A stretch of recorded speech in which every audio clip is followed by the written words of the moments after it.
Welcome back to another episode of the Mental Black Mom Podcast, a safe space for women, mothers, and women who happen to be mothers, who are all doing their very best to balance life and their mental health. A place to feel seen, be heard, and inspire someone along the way. We discuss our personal experiences to increase visibility, encourage vulnerability, and minimize the stigma surrounding mental health in our community. No two journeys will ever look alike, but we can still get through it together.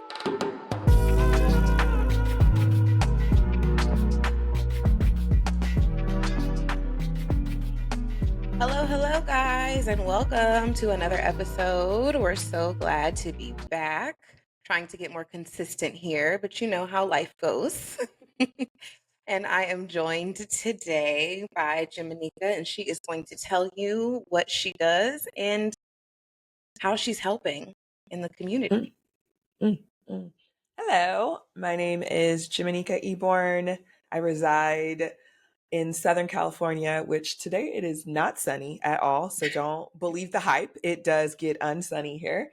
And my background, I think it's always easier to just kind of give an origin story to get people's idea around things. And before I preface that, I always like to say I'm going to say a hard thing. So this is not a new story to me, but it is possibly a new story for you. So just take a breath. It's going to be a thing. I have, for the past 10, 20, I don't know, I'm getting old, years, I have called myself a child of trauma at this point. My origin story is my mother was murdered when I was 1 by my sperm donor. I was almost kidnapped. It was stopped by his sister. He fled. My mother was very loved in the community. And if you understand what I'm saying, then you understand what I'm saying. The hood flagged him and he had options. And he fled, and he later turned himself in. He killed a pimp in Vegas, which is where they put him on death row. He then pled insanity, which I found out much later in life. He is currently still alive. He has been moved back to California because he has yet to be held accountable for my mother's murder. Wow. And I check every few months. I haven't checked in a while, but every time I've checked, his court case has just been delayed. So he's still yet to be in front of the judge, but he is a murderer. He killed a pimp in Vegas. He killed an elderly couple. He killed a bartender. He killed my mother. Sir, that is giving a pattern. With all of this information, I was raised by her parents, my grandparents, whom my grandfather passed away a few years ago. Next week is the anniversary. And my grandmother, who is now on dialysis, which I now am a caregiver, partially with my aunts once a week. I stay the night with her and help her with the dialysis. From all of that, I wanted to help women. I wanted to support domestic violence survivors so people could get out and have information and also know that you aren't alone. It feels very isolating. Like whenever I tell my story, people go, "Oh my God, and I'm like, whoa, you're putting it on me. I've already done the work." Right, you've dealt with it. Yeah, and I get it, right? Like it's like a television show. You're like, "Wait, what?" And you're one of those. Yeah, I'm a regular person. There's a lot of us that have had to navigate. Yeah, I've lived it. I still am living it, right? And that led me to wanting to, again, help women and children, fully understanding now at my big age that domestic violence affects everyone, all ages, all genders, all identities. There are some of us that have a higher rate, a higher chance, predominantly those of us in the feminine bodies, but men, non-binary, trans folks, anybody can be assaulted. So I went to school for criminal justice because I always say this, I was watching Law and Order SVU like I was in class, like I was in school. I was like, Benson and Stabler, I'm about to get an iced tea move over. It's me. I'm about to be in Make there. room. Yeah, we need more Black people in here. Let's bring me in. And so I went to school for criminal justice because I thought that was the path. And while there, I also realized the burnout rate and also being in this body and being a Black woman. I don't know if you've heard, we're highly duplicated, but not always loved. It's crazy. Right. They was like, oh, steal, erase them. And so I didn't want that. My third year of college, I was raped. And I always like to really preface this understanding because I want to break this taboo of people always assuming you were out, you're drinking, you're partying, and this happened. No, I was at home in my bed sleeping, right? Like I always say I was like 5 dreams in and I woke up and someone was standing over me. Was it someone I had been in relations with before? Yes. Was it someone I saw again? Yes. Did this person have an obsession with weapons? Also, yes. Right? Like there were all of these things. And I was also 21. I know people are like, oh, that's grown. But no, 21 is emotionally, not, mentally, no way. it's a struggle. I look back at, I will be 38 in May next month, and I'm like, oh, poor girl. Who was she? Right? Because you're It is, still a it's, baby, you know, at it's 21, baby you're world. figuring things out, and then for your life to be disrupted and by something so traumatic is insane. Wild. Yeah. Yeah. And I coped with carrying a bar in my trunk. I had everything but ice. Cherry vodka sours were my drink. If I see one now, I will probably vomit. Ugh. How did I don't even drink sweet drinks anymore. I'm like, please take that away from me. And at this age, I rarely drink now. And with that, I'm also a different person. I feel like this work was always meant for me. I think it has always been attached to me. People have always come to me for questions. And when I was younger, I wanted to know about bodies. So I was reading all sex ed books. I learned how to read at 5. And so I've just been, in all of the things. And while in that, I learned an understanding of bodies and what happened and why people are so scared of them. We also had cable in our home, and I had a door. And she learned a lot. Okay. Taxi cab confessions, red shoe Oh my diaries, real goodness. sex, tell my Those age. I feel like we all have the same story when it comes to all of those shows. All of the millennials, Educational. we have the same story. We weren't supposed to be watching, but we were. No. And also, I don't think we could have like them shows again. Real sex, I think. Taxi cab confessions, I don't No know. way. You know what that was replaced with? TikTok. I need y'all to Yeah. get back to Story secrets. times Okay. on TikTok. I don't even get Nobody a keeps taxi. I just anything a scroll. secret anymore. Guys, bring back secrets. Healthy ones. Bring back healthy secrets. And so I like to preface, like, I think this work chose me because after I was raped, I became a rape crisis counselor, volunteer work. I was that person in the hospitals after someone else was raped. So as you're getting your SART kit, as you're retelling your story and they're getting the samples and taking your clothing and all of the things, I was sitting in the hospital holding that person's hand and like keeping them present and all these things while still not telling anyone that I had been raped. Right. And so I didn't tell anyone until I was 28. In this process, I also switched majors. I got kicked out of undergrad, which was, I've been trying. Stayed in school, community college, went back to another undergrad, changed my major to psychology because I really wanted to continue learning. I also want to note, I started studying psychology at 16 in high school. So it's not like it was new. It was like, let's just really dive in and get that Yeah. expensive, It's that those was pieces your of original paper. interest was in anyway, and this kind of Yeah. like pivoted you back to what you originally were kind of invested in. It It's was funny like, how life does girl, that. why don't we just go back on over there? And I was like, I see Mhm. what you're saying. Yeah, yeah, yeah. And for me, I want to always be able to have information and work with different populations. And so I've always had in my head 2 years, 2 years, 2 years at a jobless bounce, 2 years at a jobless bounce. And so my first job, I worked with juvenile sex offenders. My family was like, God, you don't. They're like, do you not get enough? And that It's was for just a the start. purpose. It's for a Yeah. purpose. Yeah. And it was the wildest thing, right? We had group homes, 11 group homes at the time, the company I worked with, 6 boys each. They ranged from 11 to 18. In those 2 years, the houses were never empty, which is wild. If a child left in the morning, there was a replacement that evening. Well, and Like the that's not something that community. people typically think about. I know when people think sex No. offenders, they're typically thinking, adults, the creepy uncle, the weird neighbor. Like they're not thinking children themselves. Yeah. Yeah. And I think we should have these conversations, right? Like the conversations that now there's so much access to information, Mhm. right? And then the information is good and bad, but also we got, okay, here we It's go. overwhelming. There's so much Well, I'm also about information. to piss somebody off. Every man doesn't need a podcast. Put them mics down, baby. Put them mics down. Stop having these roundtable discussions talking about the women that you're in relationships with that you don't like. Because the I world told doesn't you. need to know. I mean, Again, also, you stop could messing always with people shut you up. don't like. You could just be quiet. Yeah, That's always the I option. agree. I agree. And I think that there's a lot of folks that are seeking connection that don't have family, don't have good support systems, and they go find these shitty podcasts with these shitty men and shitty, there's also shitty women. Hold on. I Yes, saw a podcast with this lady that because said she it's allowed very pick me. internalized, pick me, misogynistic energy that you've internalized and you don't even realize it. It's Yeah, like, and it's dangerous for all of us. yeah, but you claim that So you're a girl's girl. let me get revved up in the morning. But I think also when I was working this job, everyone was like, well, I'm so sad all these children were raped. And I said, let me stop you right there. 50-50, right? And so when I'm speaking to all these shitty podcasts and all having these access to porn and all these things, I have plenty of friends that are sex workers and they're like, this is a job, this is not education.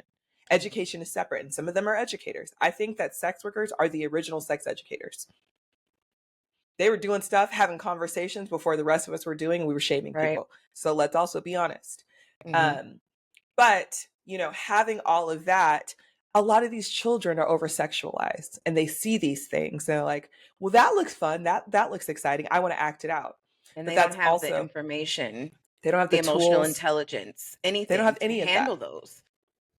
And they're out here watching hardcore porn and they're thinking that's what normalized sex is, which is adding to hospital visits, which is adding to more emotional trauma, physical trauma. Like it's going real left because Yeah.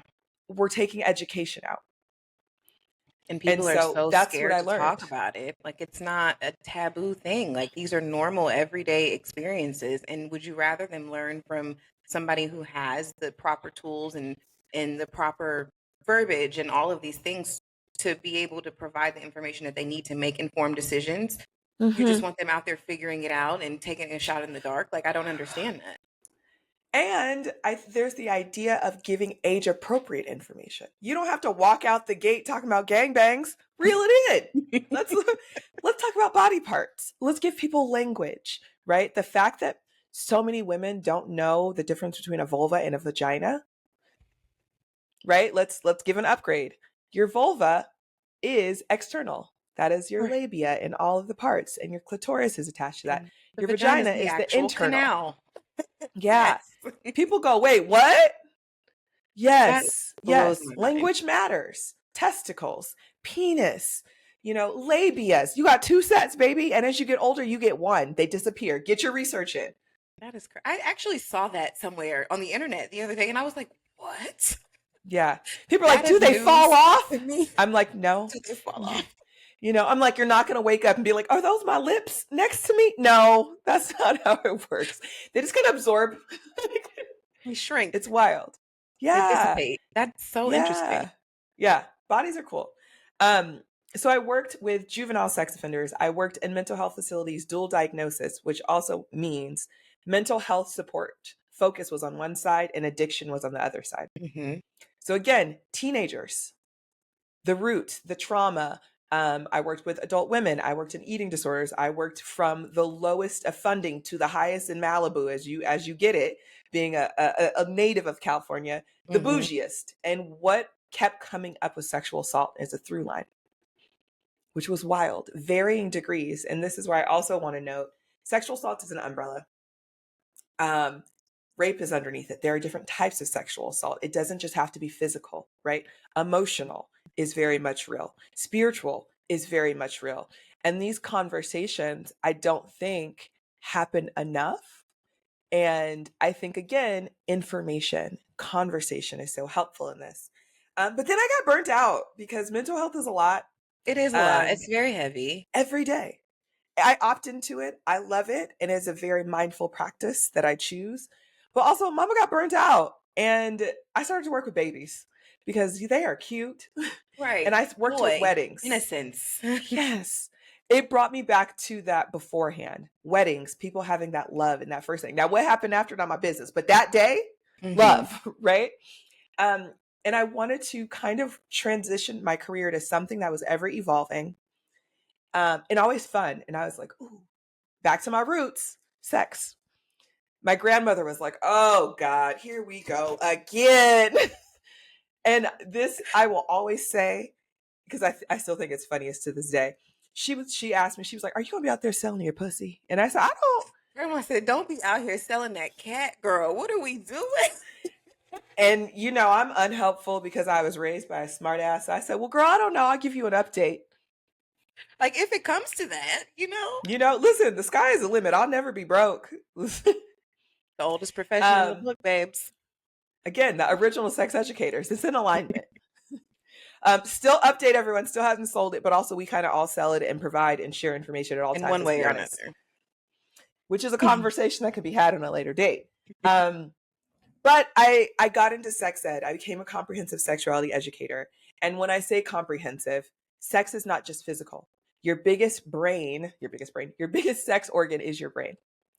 Everything starts here. The thoughts, the memories, the processing, going back to what you said, the emotional capacity, right? All of that starts there. So I would teach language. We're going to talk about where your brain is. Again, we're giving education that is appropriate per what age. I was doing middle school and high school. I'm not having the same conversations with high school students, college students, because I also do that with middle Middle school school. students. Yeah. Yeah. They're not We're as having evolved. fun They're games. not quite there yet for the serious things where, high school and college, they're probably doing it anyway. So But then there's also the idea, remember, they have access to everything. So it's a lot Mhm. of undoing. So my first class, I'm like, here's vagina and here's penis. Write down every slang term you have. Let me tell you, I the can't kids are creative. I'm like, what? Rope dagger? What the hell is that? Like, listen, some of the things the children come up with, and you'd be like, muffin top. I thought we called that something right. That was else. Like, like what? Cinex and stuff. Muffin, like what? And y'all done changed? I can't keep up. Yeah. Yeah. And so, icebreakers. That is how you start in these conversations, but also how you start trauma conversations. Something I like for to note in the work that I do, I use humor. Mhm. I think it works. If you are laughing, you are breathing. If you are breathing, you are present. Oh, I like You can't that. laugh and hold your breath. That is something I came up with years ago. You can't laugh and hold your breath. You If you do, can't. you're going to look wild and pass out. Yeah, So we don't want you you're passing out. you're present because now you're engaged. Now I got you talking. And Yeah. those are the hard parts. And so got into sex ed. Everyone's talking about the lubes, the condoms, the orgies, blah, blah, blah. Love it. But what about some of us that can't get there yet? What about Right. us that have blockades? So I got to combine my background in psychology with sex ed. And that's where Trauma Queen came about. It started out honestly as my podcast. And then I people started saw. calling me the Trauma Queen. And I said, well, girl, then we're going to run with it. Hey, Okay. So now I am the it worked. trauma queen. Yeah, and I've gotten to do such cool things, and I'm sure we'll dive into it. Present day, let's speed up a bit. I just wrapped up one of my dream contracts. I did mental health for a professional wrestling company. For those that know, I've loved wrestling since I was 9. It's changed a lot. Got out of it, came back in the pandemic. Then mama got a job. Looks as an adult. I never wanted to take a hit, a bump, or any of that. Don't touch me, but I will support your brains. So I've done that. I own a nonprofit called Tending the Garden where we support marginalized sexual assault survivors. We're currently building a community. I'm sure we'll talk about it.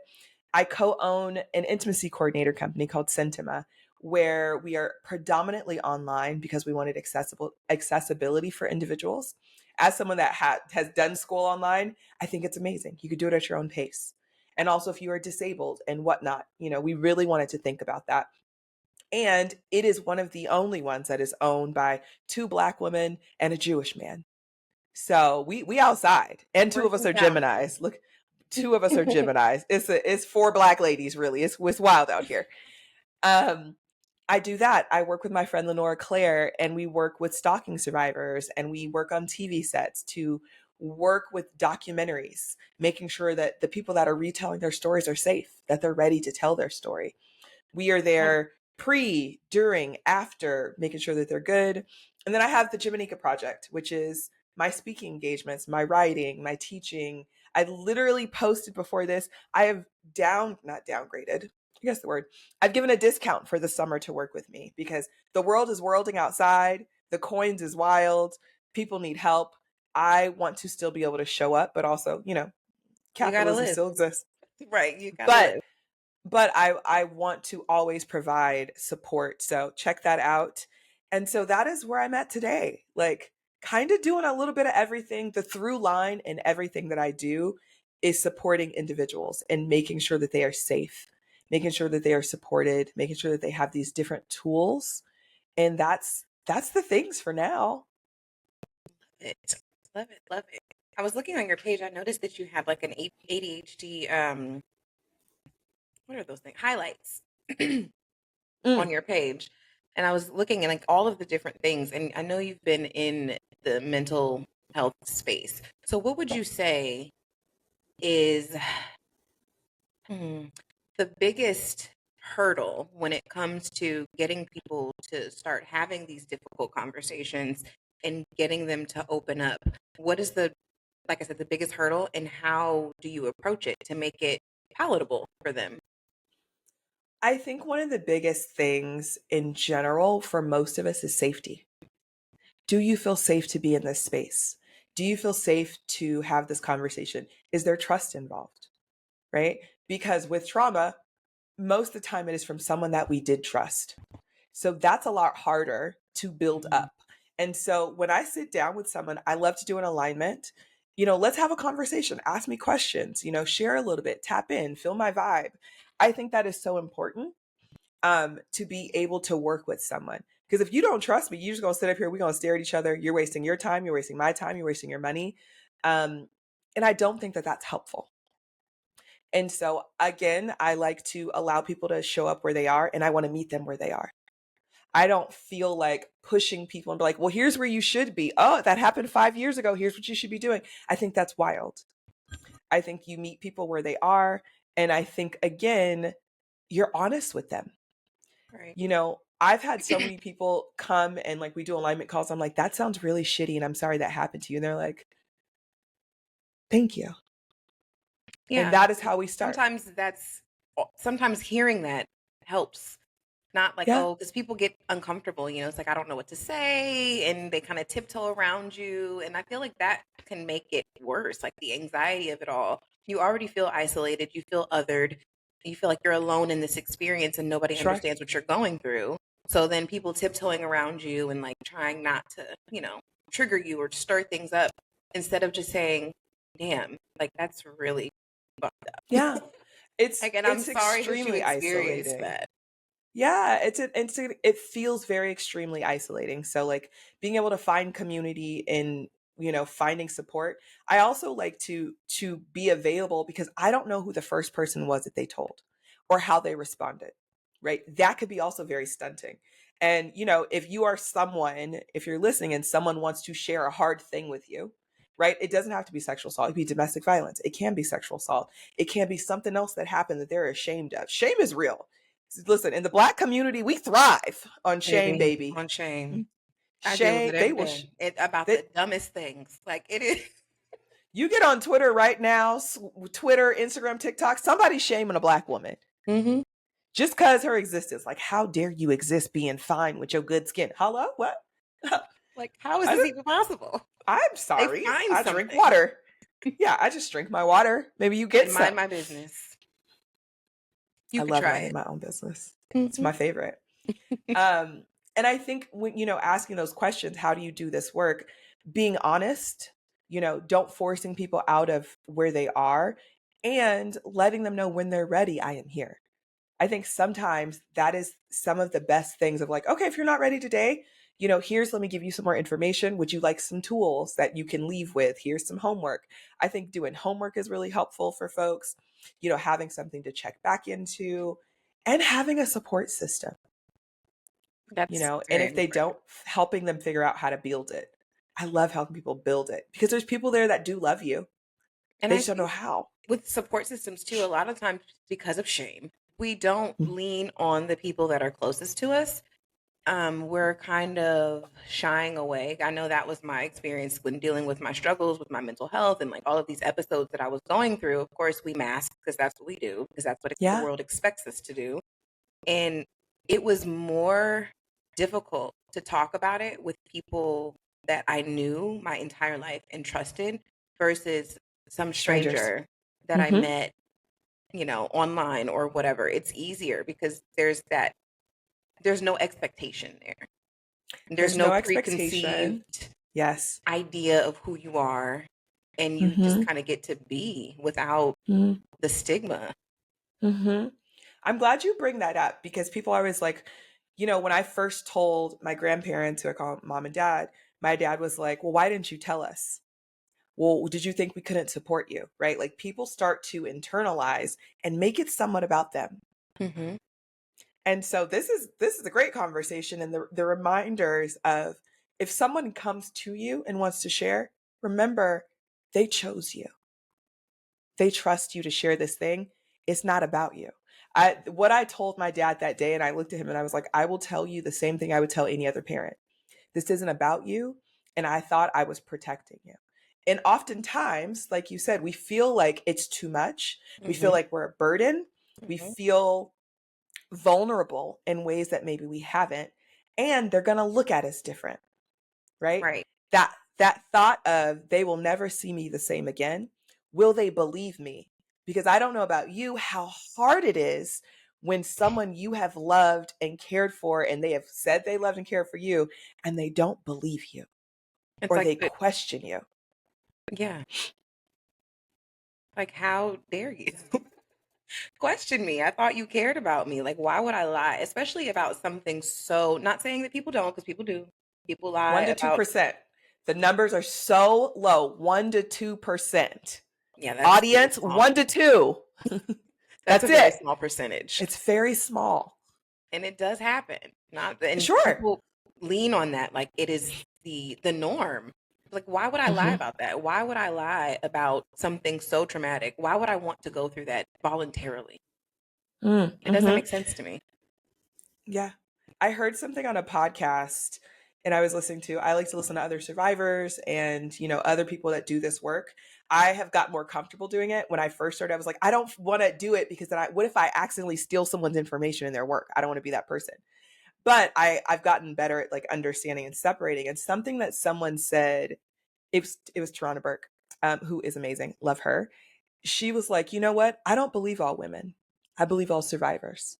And she said, if I said I believed all women, it would erase history of how many women have lied, how many men have lied, especially white women. As being a Black woman, I think it is a disservice to say that. And I said, yes, Mm-hmm. I agree. Because people do lie, that 1 to 2%. And I think we should acknowledge them, but also acknowledge that I do believe all survivors. Out the gate, my response is, okay, how can I support you? What do you need? Not like, okay, but like, what were you Right. doing? What? Right. Not, none of that matters. None of that The matters. I the didn't bullshit ask for W's. this. The bullshit W's is what I call them, the who, what, when, where's, and why's. That you start out your questioning with the bullshit W's, you are going to have that person that has shared that information with you feel unsafe, feel judged, feel like they are the victim and possibly the perpetrator and the reason. And that already, you have lost them. You've lost them. Yeah. That's very impactful. That is. Wow. I noticed that you call yourself a trauma companion. How did that come Mm-hmm. about? And why did you choose that instead of any other millions of terms that you could have chosen? Yeah. Because everyone's like, oh, okay, so this is a great question. So my background is marriage and family therapy. I am not licensed, right? So people go, oh my God, well, why aren't you licensed? Because it's a choice. One, the work that I choose to do, sometimes I gotta move people around. I gotta help you get out safely. If you need me to help you relocate, and that is a possibility that I can do, that's different. If you need me to, sit down and help you write an escape plan, I'm not reporting that to nobody. I'm not Right. Because checking in. licensing, you have certain obligations and You laws do. that you have to You follow. do. Also, the work that I do, sometimes the people I work with just need a hug. You can't be hugging your clients, right? There's that. And there's some folks that are like, "Can we meet at a cannabis lounge in Southern California?" Girl, yeah, let's meet over there. Right? None of those things. Assisted mushroom supporter, hallucinogen, that people like doing those kind of things. If that makes Hmm. sense, who am I to be like, no? Another thing is, everyone was like, oh, okay, so then you're a coach. I'm like, no, I'm not. I'm not. But I also understand this is the language that people understand. Now, for me, Do I do coach like things? Sure, sometimes, if it makes sense. But do I call myself a coach? No. The reason I call myself a companion, companions walk beside you. A coach leads you. If I am working with you, how dare I come in like, oh, you've been And doing tell this you where to wrong? go, what to do, how to do it. That's not the Exactly. goal.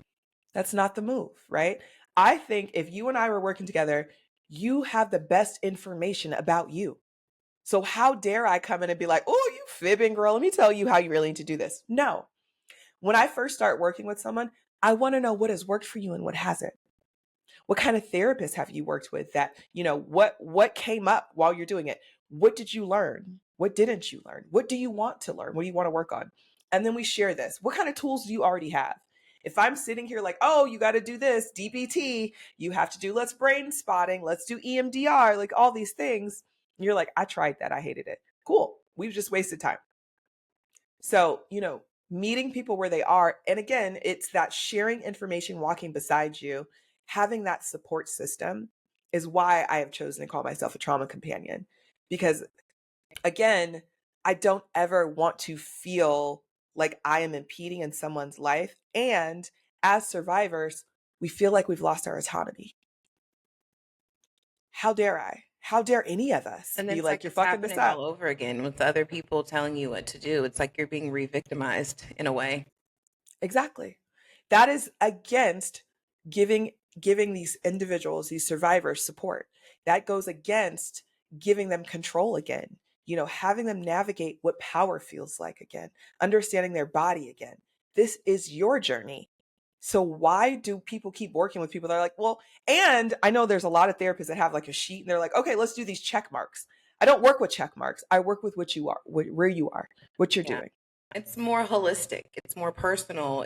It's less clinical. And that's so funny because when I founded my nonprofit and I'm trying to create this space because of my own experience and not wanting to talk to people close to me and feeling like I was safer with other people who kind of knew what I was going through, Yeah, um, I wanted to find the perfect balance between that clinical space because, of course, it's important. You need the education to back the things absolutely. that you're doing.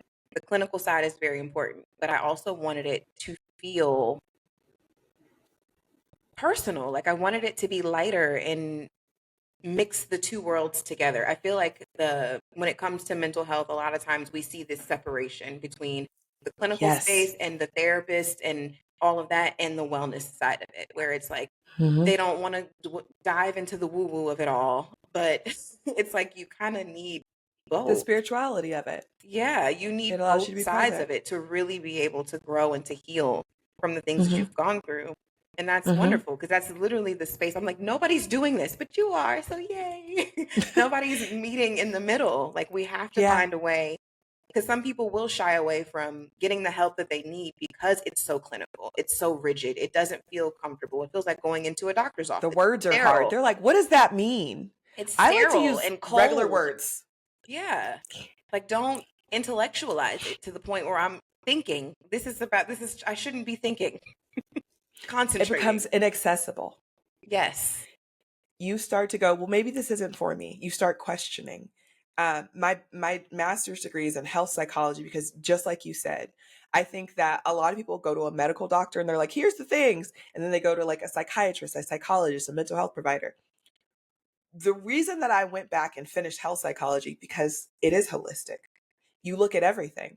There are physical things that cause mental struggles. There are mental things that cause physical struggles. So why do we keep separating them? And the doctors aren't talking. The practitioners are not talking.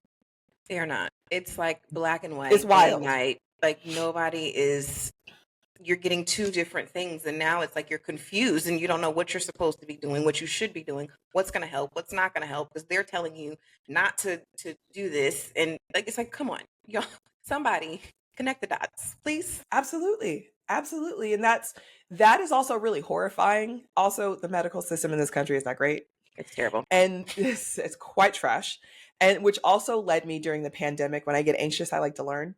So I did a deep dive into learning about like hallucinogens and how they've helped ancestrally and like, the native individuals and whatnot, because those are the origins. Everyone that is Caucasian, we're your origin story, baby. Where's the roots? It's giving questionable. And so I went to school to learn more about, roots and herbs and things. Because I was like, well, if we're in the pandemic, who knew what was going to happen? I was like, we might have to go outside and see what them plants are doing. It's so funny. I took an herbalism class. I took a class. I have a book. I have a notebook with all of my little notes about adaptogens and all the different things that everything does. So we're kind of in tune and know what we need to do. And Absolutely. it's so frustrating because like the doctors, you'll go and you'll tell them like, oh, I'm taking this or I'm drinking this in a tea form, and it's like they don't want you to do that or what. It's annoying because it's like these are plants, okay, and this is Western where medicine is all of needed. this came from. Eastern medicine is what I love, is the plants, the understanding. The ways that I look at it also, I have a balance of Eastern and Western ideals. Do I think that going to the hospital and everything is needed? When it's needed. If you Yes, have a cold, baby, they can't help you. Knock it off. These they're gonna send you allergies, home. they're going to send you home. We're wasting our time, we're wasting our money. But, when it's needed, it's needed, just like Eastern medicine. All of these things, how much help and support we get from literally what's outside. It's probably growing near you, And so having that understanding is so amazing, and in the connection and giving people information. Again, I'm like, oh, we'll just take this right here, take this, blah, blah, blah. People are like, I have that in my house. Okay, what? You have it in your home? Like, you just don't know how to use it appropriately. And Eastern medicine for me goes and looks at the root of things. It's also Let's preventative. If you have It's like preventative. you build the immunity using these Absolutely. tools, it kind of helps to ward off some of the things. So you don't need that intense, you know, Hmm. Western medications and prescriptions for everything. If you just do Which the I things think that you is need very to do. numbing. Right. Oftentimes they'd be like, take this pill. And you're like, wait, what happened to that person? They sitting over there in the corner. They can't talk. They're not having a situation. They're not having a breakdown, as But they're people would not call living it. either. They're not existing. They've lost their person, right? Do I think some of that medication is needed for some people? Absolutely. But also, is that for everyone? No. No. But people are so quick to be like, oh, go do this and take this pill. Is that what you Yeah. actually And need? people are also quick to do the same thing because when I started taking, I remember my antidepressant, I was trying to figure out which ones worked the Sure. best for me, right? Because sometimes this one, I was terrible. I felt numb. I didn't feel like myself, or my appetite was crazy, or it killed my sex drive, or whatever. There's all these different side effects that you have to experience in order to figure out which one works best for you. But when I Mm-hmm. would tell people in my family that I was, trying different medications, and they're like, "Oh, you don't need that." How do you know? Are you a doctor? Do you I feel think it's what I also feel? culturally. Yes, We specifically. could have that conversation. Let's do it. Culturally, I grew up with therapy being that white thing. Oh my Herbs for God. white people. Go to It's for all the church. people. Okay. It, go Pray. to church. Talk to God. Jesus, Give it to God. put it on, put it. Did you read it in the Bible? Did you look it up? You should talk to the pastor. And it's like there's nothing Sure. wrong with that as a tool for progression Sure. and coping if that's what helps and works for you. Everybody has their own relationship with that. But that doesn't get to the root of it, the clinical thing of it. That doesn't get to, it might not just be trauma based. It could be brain chemistry. It could be anything. You don't know what it is, All the and above. you're deterring me from seeking something that could actually be beneficial. Yeah. And what if I have trauma in the church and now you keep sending me back to where the trauma has began and it Oh, still baby, that's a lives? whole nother conversation. Listen, because listen, culturally, the church is a time, and there's so many different types, and it's not just black church, as we'd No, call it it's black church. It's all the churches, okay? And so, having the understanding of there are options, there are ways of seeking support, but families do stop a lot of our healing because generational trauma is real. okay. And, our generation, the millennials, are like, we're breaking all the curses. And honey, that is tiring. We are It is tired. exhausting. You are setting We boundaries where people never taught you how, and they are mad that you're doing it. Yes. It is work. And then for Yeah. those of us who have children, like myself. So it's like I'm reparenting myself, teaching myself these things and still trying to not allow my triggers to trickle down and affect my children versus, I mean, some of it's already there. You can't help that. It's genetic, it's in the DNA. Sure. But the things that I can help, I have to check myself. Like, oh, this is happening because I'm learning this Mm-hmm. as I go. This is not something that was ingrained in me. So the fact that it's double the work. Like, we're working on ourselves and we're trying to build these functional beings that are going to be the next generation of people running the world. And my hat, my shirt, my shoe off to y'all that have children. It's not in my journey. I It's said, not for ooh, look at that. everybody. It's not for everyone. But, then as a survivor, you go through different things, right? Like, and, we're talking a lot about like sexual assault, but there's so many things we can survive from. Existing, existing as Black people in this country, constantly navigating. I always like to talk about most of us are walking around looking like football players, the way our shoulders are so I up in catch our myself every day. I'm like, up in our necks. jaw Yeah, clenched all jaw day. clenched. Jaw clenched because we are so used to waiting for that next foot to drop. The what if. And it's like, how do I brace for it? And especially presently in what's happening in this world around us, we like, now what's today? What is Because it? What rights have they dumpster taken? fire. Yeah. And so, being mindful of all that is also work. We're constantly working. Mental And the energy. the smartest, the leading degree holders in this country, people gonna be mad and people gonna be excited. The leading degree holders in this country are us, our Black women. Okay. Keep it a buck. And also, on the other side of that, when I mentioned earlier, we are the most duplicated, the most stolen of information. We have raised your children for decades, but yes, you shit on us and try to steal our bodies, try to duplicate and shame us for our beautiful existence. And we are also, because of all of that, we are the most deemed of being available to be harmed because people want to touch us. We are magical. They want to I steal our don't energy. stop. I did not We are allow you. also we're also the leading gun holders in this country and increasing. Because we're tired of y'all and we're not playing. Okay? We've had we have had enough. We smart. Y'all know if you heard, we outside, we read books, and we also remember history. We also see the way that we are treated, and it's wild. It's wild. Tired and Yeah. tired. So tell Yeah. me about tending the garden. Yes, my baby, my child. Whew, we are going through. And so I've done 2 10-day silent retreats. Well, 3. I've done one by myself and 2. The first one I did, the first day I came up with the concept of tending the garden. So in this 10-day silent retreat, you can't read, you can't write, you can't talk, you just be in your head processing. Fun. I can see your face. I don't know if I can see your face. Your prosody was like, that bitch is crazy. Uh it So much fun. My therapist was like, I don't know. Because I've been trying to get out of there as much as possible. And you want me to spend more time? Yeah. Yeah. It was the hardest thing I've ever done for myself and the best gift. And then I did it again. It's wild. And then I did it again. So I came up with this concept and I worked it for 10 days in my head. It was like every day it just popped up. When you're in those kind of places in that state, your brain just does. It processes the way it needs to. You wake up one day and it's like, oh, we processing family. You're like, I don't, that's not okay.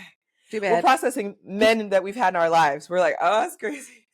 Oh, friendship. Oh, my body. Oh. Every day is different, but every Mm-hmm. day had tending the garden. It started out as the idea of having 5-day intense retreats for survivors. That was circled around education because I think that's so important for us.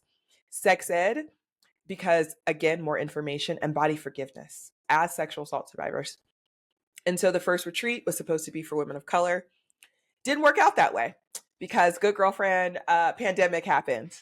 Covita, Miss Covita said, shut it down, go home. Mm-hmm. From that, the retreat center we were working with in Costa Rica refused to give us our money back. It's $30,000 of fundraised money. Still have yet. I had multiple lawyers in Costa Rica. They said, well, you can still come. I know You you. have harmed us. You refuse to give the survivors their money back. You've refused to support us. But like, oh my God, we care and support. We were well within our contract. all of these things. The retreat center still exists. Imiloa, I said it. Yeah. I mean, people I need see to people know. still. There's a podcast about it. I might have named them in it, but here we go. It's been years now. You still have my money and you still raggedy. And the universe will handle that. But Absolutely. from there, I pulled back and I was really looking at where people needed support. When I started tending the garden, it really was because everything I saw was for white women. They're like, no, it's for everyone. And I'm like, no, No, it's it's not. not.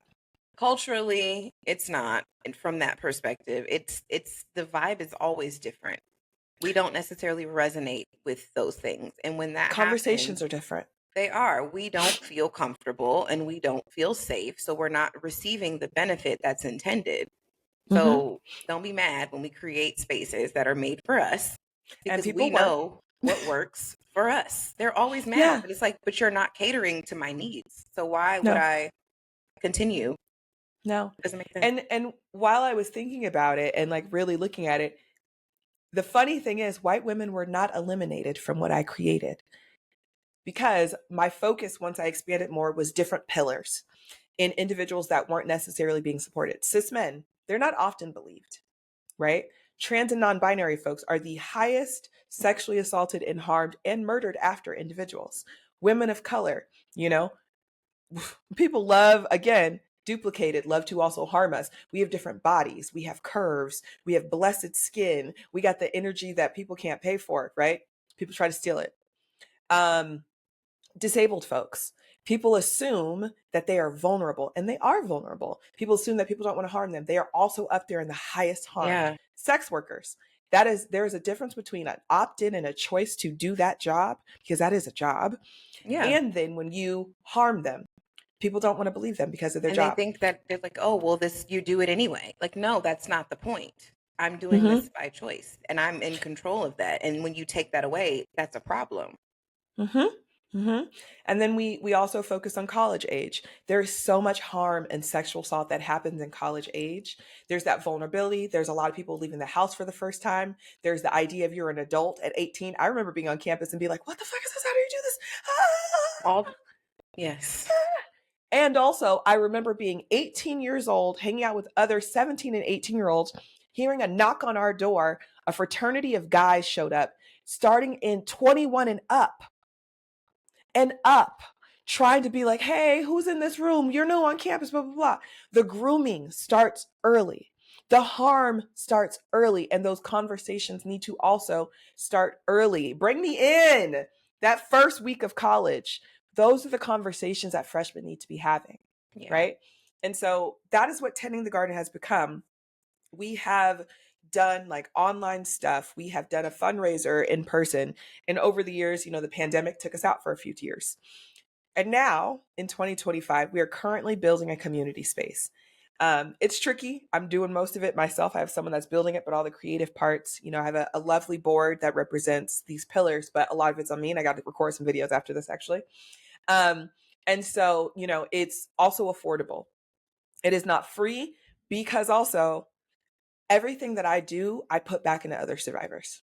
So the teachers I have are survivors. The ones that help run everything, the people on my board, everything is about survivors and also putting money and, you know, safety back into their pockets. Mm-hmm. Within this community space, you will, you know, sign up, you will identify with the different things. We will place you in your own community. You get to stay with your people. So if you identify as a cis man, you get to hang out with other cis men that understand.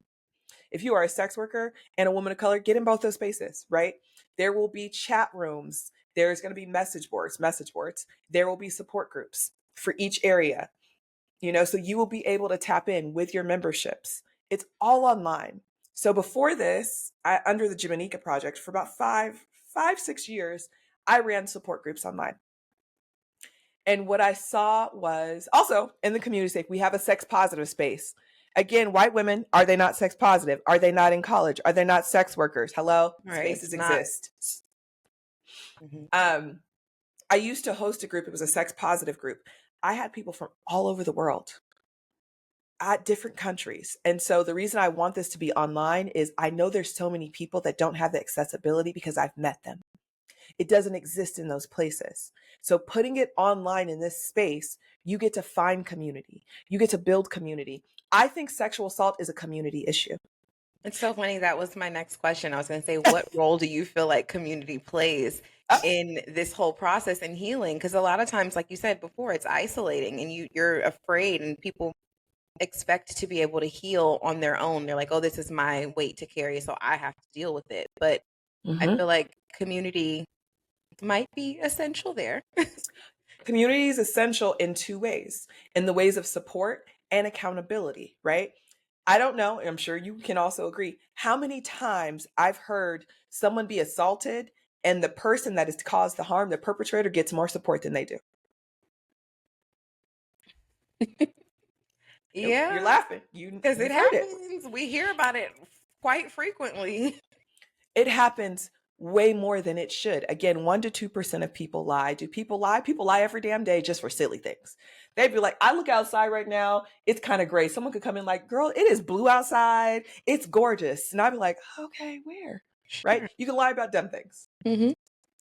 And so, knowing that information, that 1 to 2% lie, community should also be holding these people, these perpetrators, accountable for the harm that they have caused to people. And we're not. So, how are we doing that?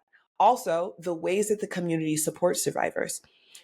Again, if you are starting as a community member with those who, what, when, where's, and whys, you're already doing a disservice to the person that came to you. What are the tools? How are we supporting people in the community? I think that that's a big thing.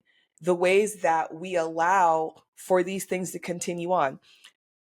Let's be honest, even coming forward, the ways that we should be supported.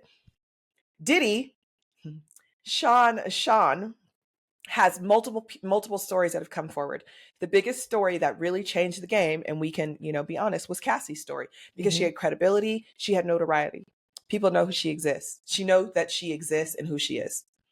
People still were questioning and not believing her with video footage of her being And assaulted. still are. Yeah. Like, I don't understand it. Like, it's right in front of your face. Like, are you blind? Do you not see what I see? It's a choice and we make excuses, because oftentimes these individuals are also guilty of their own harm. And they make a joke of it. People make jokes because they're also uncomfortable, right? Hmm. So, sometimes when people have jokes, I will ask questions back. I think that is helpful. Asking questions in community spaces is helpful. If you feel like you can't just approach something, ask a question.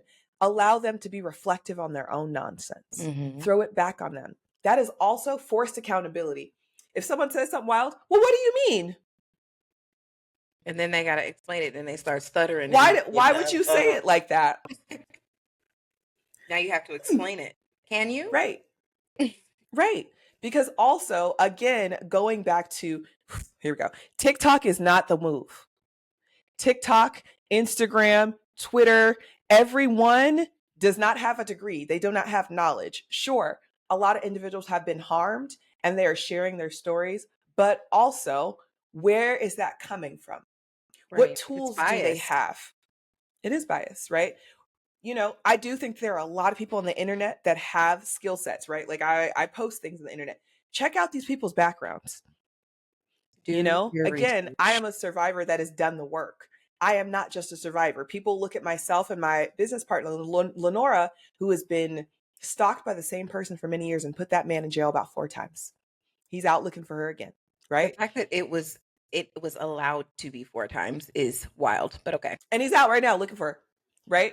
And so the idea of understanding that story and still going like, well, I don't know.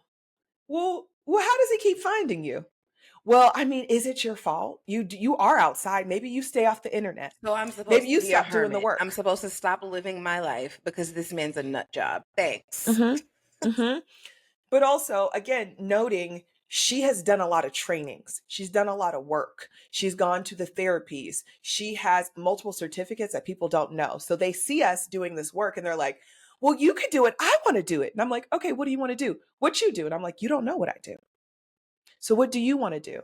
I think that there is room to support survivors to your own capacity. And I want people to be honest about what their capacity is, what their information knowledge is, what skills you have. You know, it's helpful, but also don't just get on the internets repeating something you heard from somebody else's therapist down the street. You've regurgitated it, you've played the game of telephone, And it's it's all now jumbled. remixed. It doesn't even make sense anymore. Sometimes I see stuff and I'm like, wait, what? That's not, that That's not how sounds to. crazy. Yeah, especially, and I think too, with now, especially with the millennials, like you said, we're doing the work, we're healing the traumas, we're breaking the generational curses, and the fact that so many of us are going to therapy, and all of these words have become buzzwords now. Like it's a thing. So like the mental health movement is a thing, and triggers are a thing, gaslighting, trauma Oh, can bonding, we? like all of the words, and it's like you may not necessarily be using them Are you appropriately, triggered or are you uncomfortable? right?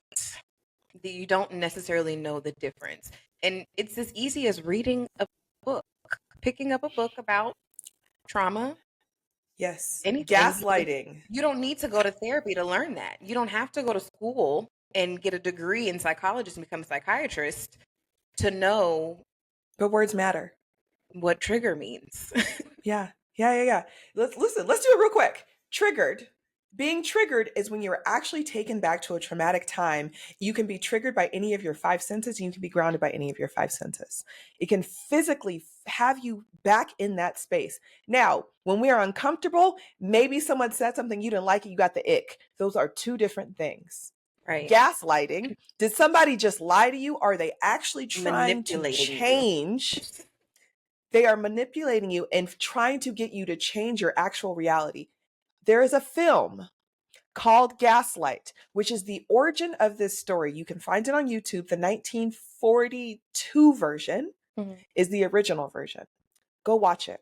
Audience, go watch it. You will have the best understanding of the word gaslight because it's the origin of it. Fun fact, Nice. y'all. Yes, Nice. trauma bonding isn't just when you've been in the room like, oh my God, we had the same thing. No, No. it is when you are actually connected to that person. There are so many people that have been Like Stockholm assaulted. syndrome. Stockholm syndrome is actual trauma bonding.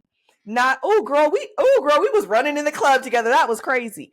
Right. No. No, that was a traumatic thing that we both experienced. Right. We shared that experience of trauma together. A shared experience is not trauma bonding. Take this information. Now go tell your friends about this. Go look up, go run tell, as the kids say. Look up these words. Go look up the film Gaslight. It will change you. It is a homework assignment that I've put in our Sentima training. And people go, wait, what? I didn't know this is where it came from. Oh, wow. I guess this is. And I'm like, yeah, Mhm. this is the real things. And I do believe that language is so powerful. It allows us to share our stories in the ways that we need to. It allows us to be understood, and it gives us power back.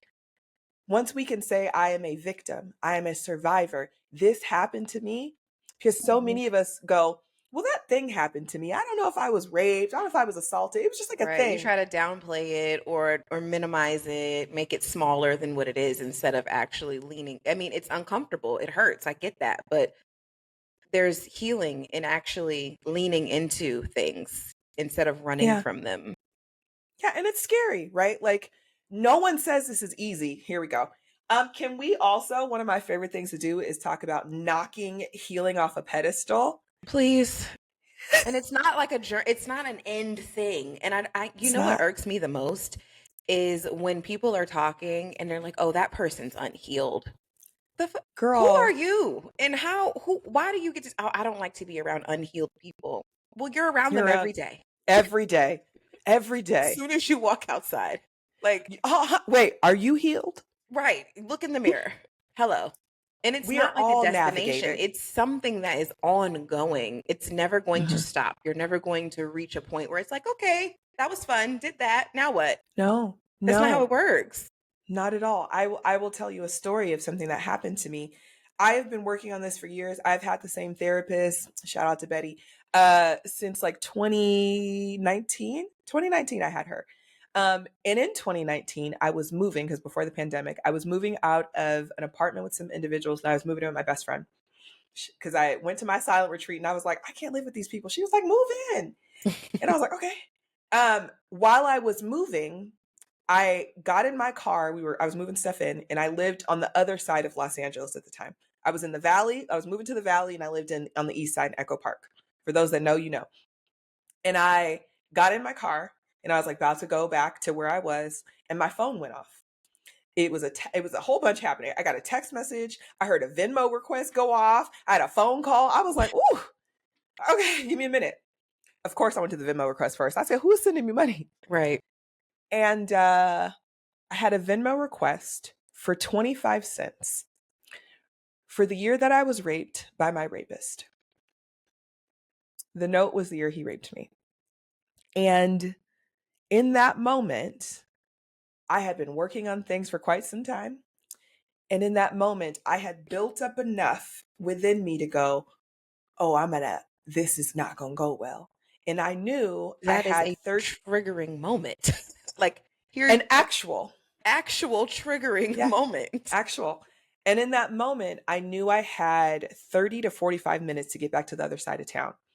And I love if anyone that knows me, I will go through something and be like, how do I make this a teachable moment? Because I navigated it, I got through it, and here's what I figured out. How do I share this with other people?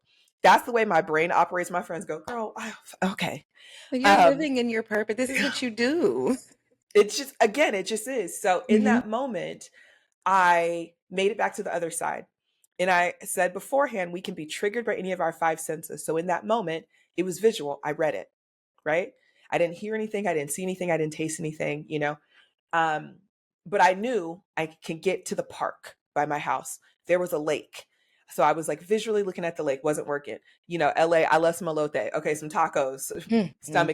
Stomach very Hispanic. So I was Nice. at the park. Let me get my corn. It wasn't working.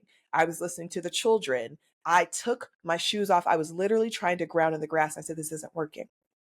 I lived around the corner. I got home and I said, okay, I need to tell my people what's happening because I need them to know because I'm going to need support. And this is a teaching moment of how you can teach people how to show up for you. Oof, because that is so hard. It We is. feel like a burden Mm-hmm. because society goes, you should figure this out on your own. You got this. Especially Black women. We are Oh, the because y'all most, are you got this. you got it. High five. And You go, we girl. do.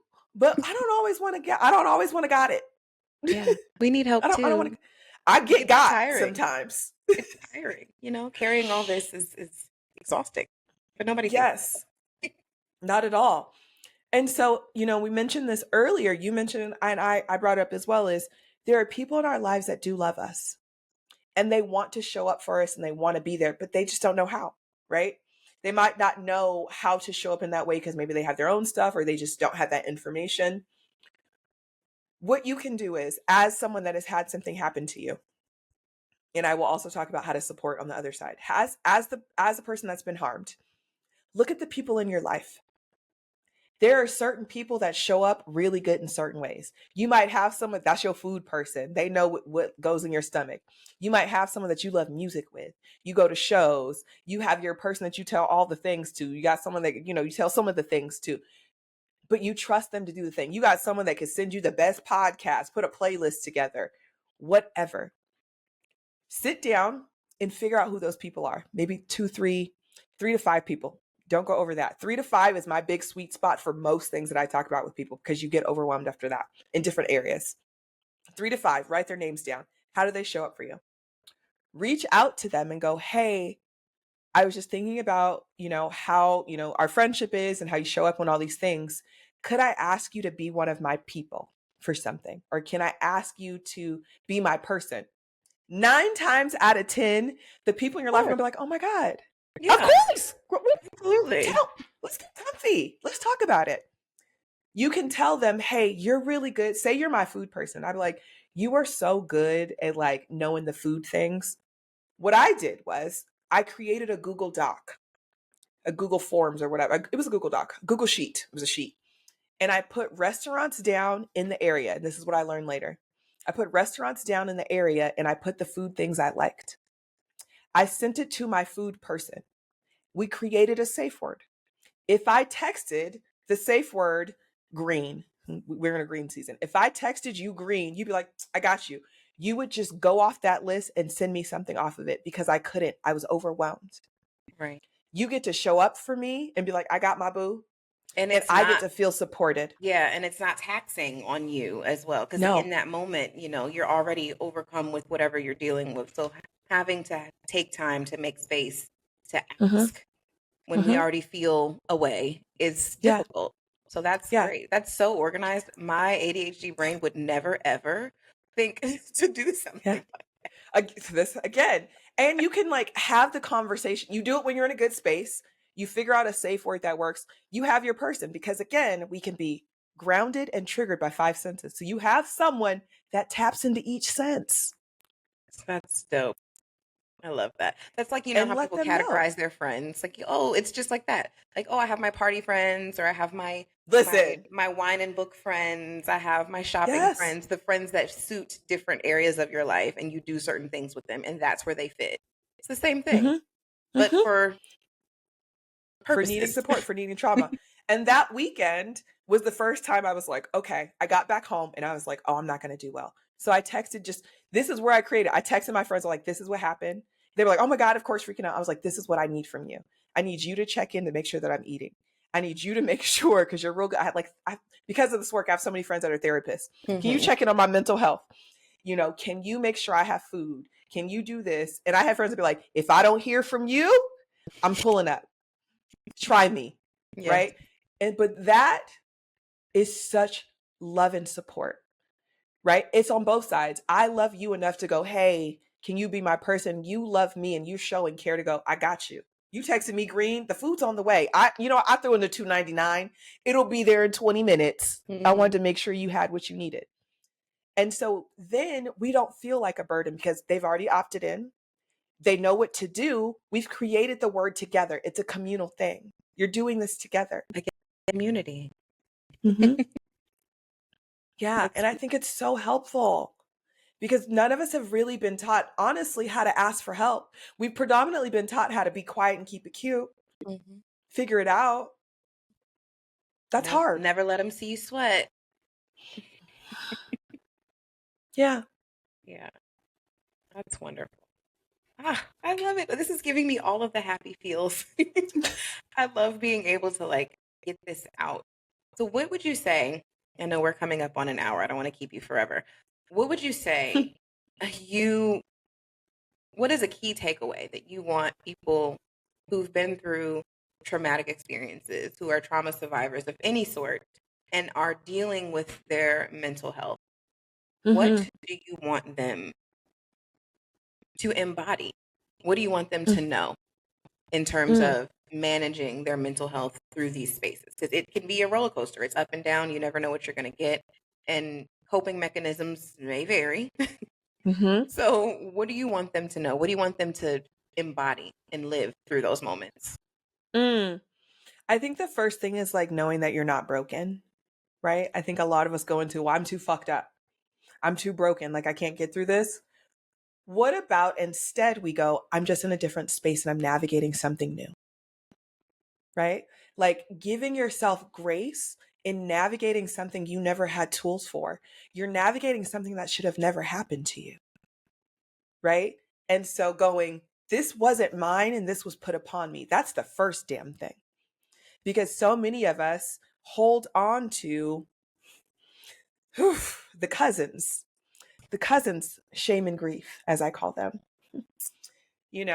Are so important that other people put upon us, right? Shame is what people put upon us. Grief is how we hold on to it. That's how we internalize it and we walk around with it. Neither are ours. And so being able to understand that this is something new and we're not putting this healing on a pedestal, we're navigating it. And sometimes, some days, you're going to wake up and be like, oh my God, I'm killing it. I'm Hmm. feeling everything. I took my vitamins. I stretched. I went to the gym. I ate breakfast. I'm doing all the things. And another day you might wake up and be like, everything can kiss my ass. Hmm. And this is I where I will will be. In this bed right here. in this bed with these pillows with my weighted blanket. And I will tell you, I was raped at 21. I will be 38 this year. And sometimes, because I've also had, a lot of us have complex trauma, which we have multiple types of trauma, right? Some days it'll hit you. Grief is real. So, also understanding grief in these situations. We are grieving parts of us that we have lost because of what has happened to us, and grieving the parts of us that we thought were going to happen that may never happen now because we are different. Mm. So, understanding it is something you are learning every day, and it's okay. And there are going to be people that don't understand, and that's okay. And there are also going to be people that love you, aren't going to question you, that go, all right, what do you need? You need some time, you need some space, cool, but I'm going to be here. And if you are, on the other side of that, because I forgot to mention it, if you are someone that is a supporter of a survivor, oftentimes we are also survivors. Be mindful of what you can offer, because survivors always trying to help other people. We the most helpful ass people and burn ourselves out. But you can't pour from an empty cup. You have to have it to give. And if you And know don't what have you it, that's can. okay. Yeah. You know what is one of the best things that you can say to someone? Hey, I don't have the capacity right now, but is it okay if I can come back when I do? Oh, or I don't know. Oh, I wish more people got in their journals and said, I I am don't know. I am the queen of like I don't have the space for that right now. Yeah. My friends be like, okay, and when I start disappearing from the group chat, they already know. They'll check in here and there, but they're like, Mm-hmm. she don't have it right now. I don't have the capacity. Mm-hmm. And I love my Mm-hmm. friend group because we call each other, and if something's going on and we need to vent, we'll call. And it's like, I'm so mad right now. This happened. Do you got the space for it? Right. How do you feel today? You good? Yeah. And I think that's also helpful, right? Because again, most of us are survivors. So understanding what you can and can't do, understanding what you have to offer. Hey, I can't do that, but I can do this is also okay. Um, and if you are not a survivor, because there are still people that are not, right? Everyone's not a survivor. Let's also be honest. Everyone's not. People like everyone survives. Everyone's a sexual assault survivor. No, but I do believe that everyone has had some type of trauma in their life. Mm-hmm. Um, find out what resources exist in your area. That is helpful. Knowing what does exist, because you do know a survivor. If you are not, you do know one.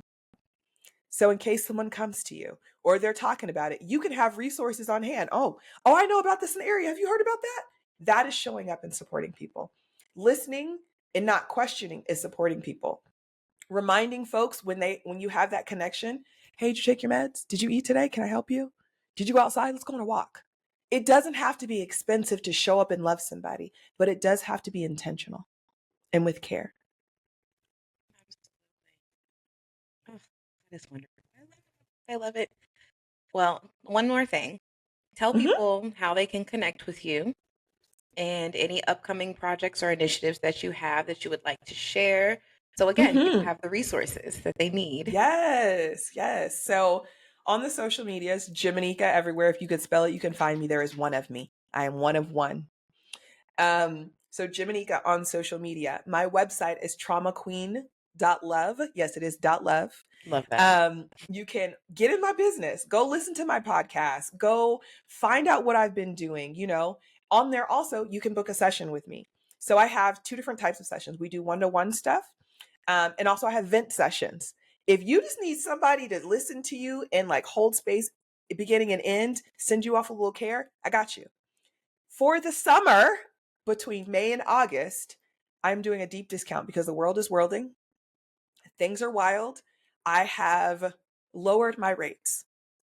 Go check them out. You want to check them out. Also, if you are a professional wrestler or someone that is identifying as a marginalized person, there's a discount. Reach out. I literally posted it today. I will keep circulating it. Look it up. Um, Also, Tending the Garden, which is tendingthegarden.love. We are in love over here, y'all. And for social media, it's tendingthegarden.for, like the number, .sas, sexual assault survivors. Follow us. We are currently building a community space. By the time you hear this, it might be ready. You might be able to slide on in, come through. It is not overly expensive. It is a monthly rate. It is under $50 for support groups, for community, for connection. It will exist there. So check that out. If you have thought about becoming an intimacy coordinator, Sintaba is the way for you. Yes, I am going to promote mine over others because duh. Check out the others though. Check out the others. You might find alignment there, right? But also check us out. If you are looking for, we always offer discounts. We have different things happening. In the month of April, we did 50% off our entire program for the global majority of individuals, which is marginalized folks. I don't know if y'all heard. And so, we have different stuff. We are constantly building and expanding. And if you want to find a space where we are intentional, that we are talking about sex ed, we're talking about trauma, we're talking about mental health, our module 2 is built on helping you be a better person.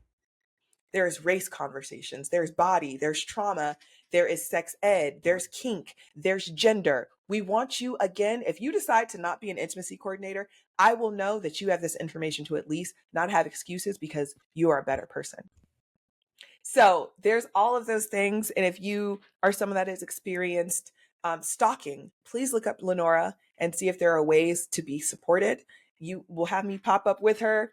Yeah, those are the things. Reach out. Awesome. Let's work together. Find my name.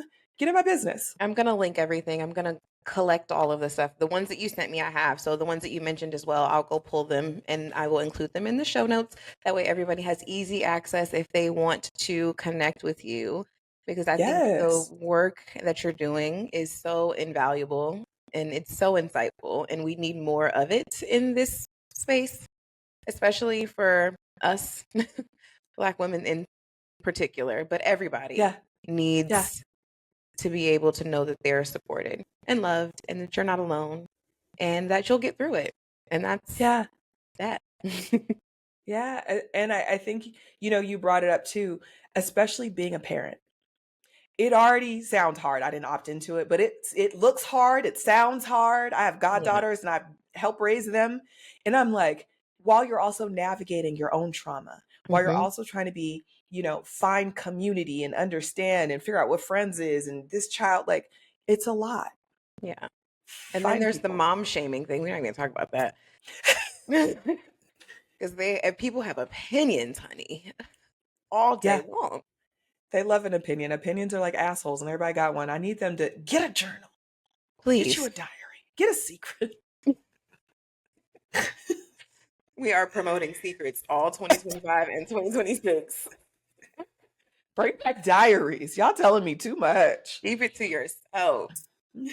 Well, thank you again. This has been wonderful. I feel like we could talk forever. There's so much that can go on, but I won't hold you. I know you have work to do, but we appreciate it. And everybody, make sure you go check her out and tune in and stay in the loop. Thanks so much for listening to the show. If you enjoyed what you heard, please give us a 5-star rating and a written review wherever you listen to podcasts so that we can reach more people and broaden our impact. All information for guests will be listed in the show notes, so be sure to follow and support them in any way that you can. If you are interested in supporting or contributing to the Mental Black Mom nonprofit organization, you can find additional information at www.mentalblackmom.com. That's BLKmom.com.